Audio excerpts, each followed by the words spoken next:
एक राज्य में निर्दयी राजा रहता था। वह बहुत ही कुटिल कठोर था। वह राजा किसी की भी मदद नहीं करता और ना ही किसी को जान बख्शता। यह राजा बहुत ही निर्दयी था और बेवजह हर किसी की जान लेता और सभी लोग इससे डरते और इसका खौफ इतना ज़्यादा था कि कोई भी इसके सामने बोलने की हिम्मत नहीं करता। जो कोई भी बोलता उसका सर कटवा देता। एक दिन एक किसान उसके महल के बगल से गुजर रहा था। तभी उस किसान की नज़र उसकी बेटी पर पड़ी और वह उसको देखकर प्रेम कर बैठा। जब प्रेम कर बैठा तो अब उसकी मिलने की इच्छा हुई। अब वह सोचने लगा कि कैसे मैं इससे मिल। वह रानी के इंतजार में था कि कब रानी मुझे एक नज़र देखे और शायद क्यों ना ही मुझसे प्यार कर बैठे। अब कुछ दिन बीत जाते हैं। फिर वह लम्हा आता है जब रानी उसकी तरफ देखती है और देखती ही रह जाती है। अब दोनों में प्रेम हो चुका था। अब वह दोनों एक दूसरे से प्रेम करते थे और यह ऊंच नीच जात पात से परे है प्रेम। ना ऊंच नीच देखता है ना जात पात देखता है। अब रानी उससे प्रेम कर बैठी है। अब क्या राजा विवाह करवाएगा या नहीं, देखिए आगे सुनिए कहानी को।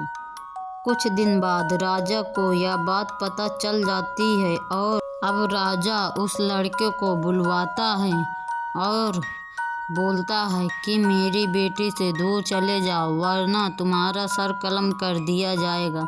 पर वह कहता है नहीं, मैं उससे सच्चा प्रेम करता हूँ, मैं कहीं भी नहीं जाऊँगा, चाहे तो तुम मेरी जान ले लो। राजा बोलता है ठीक है। अब वह हाथ जोड़कर बोल रहा था कि मैं यहाँ से कहीं नहीं जाऊँगा, मेरा सर कलम करो या मुझे जिंदा दफनाओ या मुझे दीवार में चुनवा दो। मैं उस रानी से प्रेम करता हूँ। अब चाहे मेरी जान रहे या न रहे, मैं उससे ही प्रेम करता रहूँगा आखिरी सांस तक। यह सब बातें हो रही थी और दरबारी भी बोलता है राजा ऐसा ना करो। इधर रानी को जब पता चलता है तो रानी की माँ और रानी की बहन बहुत दुखी होती हैं और पूरे महल में हड़कंप मच जाता है। और जो लड़की प्रेम करती थी वह बहुत रोती है और अपने माँ से बोलती है, हे माँ, मैं जिंदा नहीं रहूँगी उसके बगैर, चाहे तो मेरी भी जान ले लो। पिताजी से बोल दो, मैं भी उसके बगैर नहीं जी सकती, मुझे भी दंड दिया जाए। आखिर कसूर तो दोनों का है, हमने भी प्रेम किया है और उसने भी प्रेम किया है। अब मैं उसके बगैर ज़िंदा नहीं रहूँगी। अगर मेरी शादी होगी तो उसी से होगी, अन्यथा मैं अपनी प्राण त्याग दूँगी। उसकी माँ बोलते नहीं बेटा, ऐसा नहीं बोलते। मैं तुम्हारे पिताजी को लाख समझाई लेकिन वह मेरी बात सुनने को तैयार ही नहीं। अब बताओ मैं क्या करूं? तो लड़की बोलती है, नहीं माँ, मैं उसके बगैर ज़िंदा नहीं रहूँगी। अगर पिताजी मेरी शादी भी करवाएंगे फिर भी मैं अपने प्राण त्याग दूँगी। उसकी माँ बोलती है, नहीं बेटा, ऐसा ना कहो, तुम तो मेरी जान हो, तुम इस महल की शान हो, तुम रानी हो, तुम ऐसा कहोगी तो फिर कैसे चलेगा। वह तुम भी जानती हो कि वह कितनी नीची जाति का है, फिर कैसे तुम्हारे पिताजी इस शादी के लिए हाँ कर दें। तुम भी जानती हो हमारे भी खानदान में इज्जत है, आखिर तुम भी इस महल की रानी हो और वो भी राजा हैं, तो एक राजघराने में ही तुम्हारी शादी होगी। नहीं माँ, मुझे पैसे से मोह नहीं, मुझे राजपाट नहीं चाहिए, मुझे बस उस लड़के का साथ चाहिए।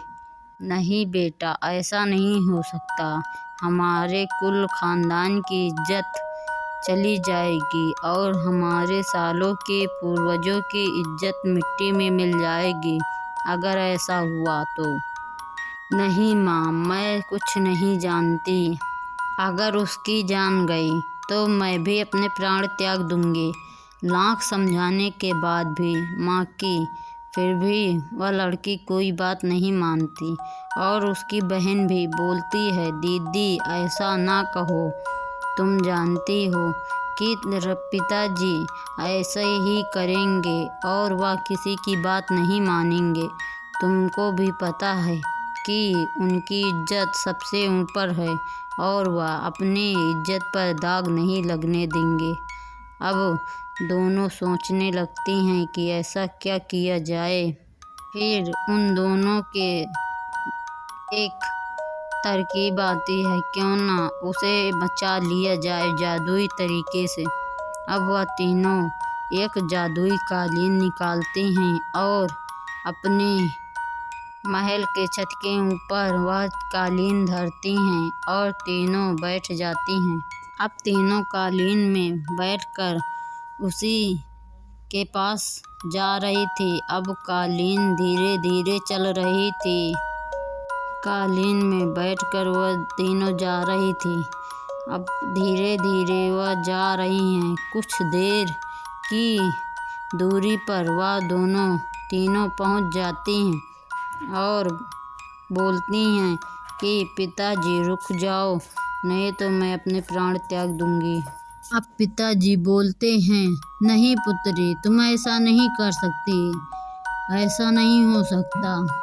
तब बेटी बोलती है कि या तो उसे जिंदा जाने दो, नहीं तो मैं भी अपने प्राण त्याग दूंगी। तब उसके पिताजी बोलते हैं, नहीं बेटा, ऐसा नहीं हो सकता, और मैं शादी करूंगी तो उसी से करूंगी, वरना अन्यथा मैं अपने प्राण त्याग दूंगी। तब पिताजी बोलते हैं, नहीं बेटा, तुम ऐसा नहीं कर सकती, यह हमारे खानदान के खिलाफ है। तुम भी जानती हो हमारे खानदान की इज्जत मिट्टी में मिल जाएगी। तुम फिर ऐसा क्यों बातें कर रही हो? क्या तुम्हें पता नहीं कि यह एक गरीब है? तुम एक राजकुमारी हो और यह एक गरीब, हम विवाह कैसे कर दें? तुम्हें भी पता है कि हम अपने खानदान में ही विवाह करेंगे, फिर तुम ऐसा क्यों बोल रही हो? नहीं पिताजी, मैं विवाह करूंगी तो इसी से करूंगी, नहीं तो मैं अपने प्राण त्याग दूंगी।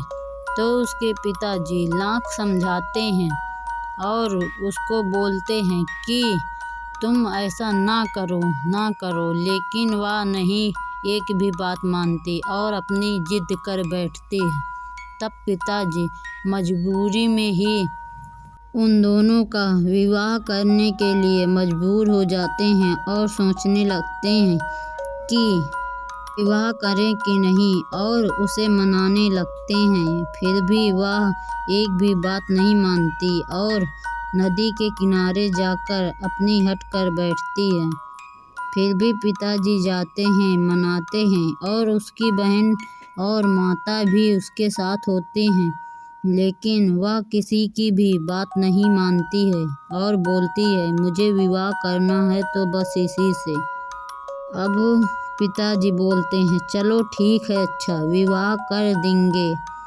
अब वह विवाह होगा और वह दोनों खुश रहते हैं अपने जीवन में। भले ही दौलत और शोहरत, राजमहल के सुख शान नहीं, लेकिन वह दोनों खुश रहते हैं अपने जीवन में। मेहनत का कमाते हैं और मेहनत का खाते हैं।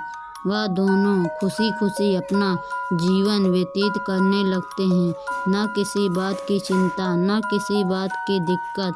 अब वह दोनों अपने जीवन में खुश रहते हैं। Happy ending.